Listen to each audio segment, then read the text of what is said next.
కొంచెం జీలకర్ర, కొన్ని మిరపకాయలు, దాని తర్వాత ఆనియన్, కొంచెం కరివేపాకు, కొంచెం కొత్తిమీర మంచిగా కలుపుకోవాలి. ఇదంతా దగ్గర కొడిచినాక అల్లం పేస్ట్ వేసుకోవాలి. కొంచెం అల్లం పేస్ట్, కొంచెం పసుపు, రెండు వేసినాక కొంచెం ఉడకని తర్వాత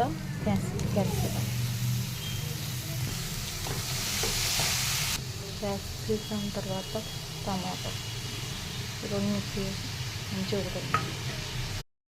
మధ్యలో మిక్స్ చేయండి, మధ్యలో కలపండి. ఇట్లా దగ్గర రావాలి. దాని తర్వాత కొంచెం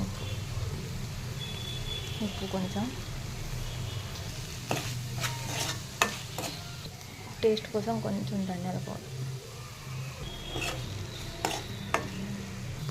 కొంచెం కస్తూరి మేతి ఉంటే వేసుకోండి, టేస్ట్ బాగుంటుంది. కొంచెం గ్యాస్ ఆఫ్ చేయండి.